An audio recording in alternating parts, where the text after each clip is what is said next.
Samedi 24 juin, Jérémy Michalak était l'invité de Jade et Éric Dussart dans On refait la télé sur RTL. L'ancien animateur, devenu producteur, s'est confié sur la diffusion de sa dernière émission Lucie en Californie, qu'il aura eu bien du mal à vendre auprès des chaînes de télévision. Jérémy Michalak est de retour aux affaires. L'ancien animateur, star des années 2000 avec des passages dans On a tout essayé sur France 2 puis C'est à vous sur France 5 notamment, avait décidé de mettre sa carrière entre parenthèses pour se consacrer à l'un des plus grands moments de sa vie personnelle, la naissance de sa fille. J'ai eu un enfant, et mes priorités ont changé diamétralement du jour au lendemain.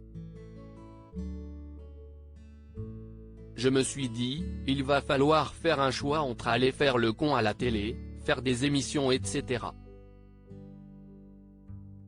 ou profiter du peu de temps qu'on peut avoir avec son enfant. Et j'ai fait un choix radical, j'ai tout arrêté quasiment du jour au lendemain. J'ai revendu ma boîte de production. Depuis, je fais des purées.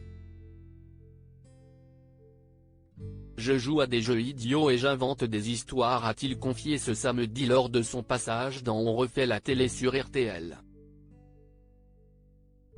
Il a été refusé par tous les diffuseurs qui existent car depuis 2005, c'est surtout en coulisses que Jérémy Michalak œuvrait grâce à sa société La Grosse Équipe, finalement revendue en 2019 à celle d'Arthur.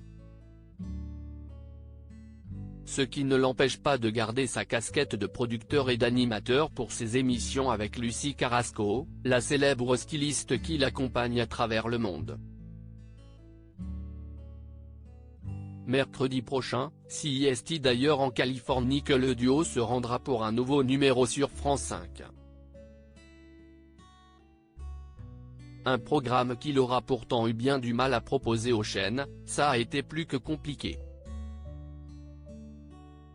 Quand Lucie me sollicite il y a une dizaine d'années, je produis tout un tas d'émissions, et elle me présente son projet. Elle l'a présenté à plein de producteurs, et je suis le seul à avoir répondu. Je me suis dit que ça allait être assez simple de vendre ce programme avec un super personnage comme elle, une thématique assez forte, des endroits dépaysants avec de beaux décors, et c'est là que je me suis trompé. Il a été refusé par tous les diffuseurs qui existent, regrette-t-il sur RTL. Jusqu'à ce que l'un d'eux fasse machine arrière. Je me suis mis en tête de le vendre malgré tout, et ça a pris 4 ans.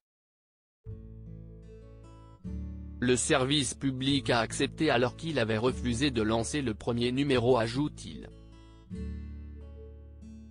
Un changement d'Elvis que France Télévisions ne doit pas regretter, puisque les voyages de Lucie sont aujourd'hui l'un des beaux succès de France 5.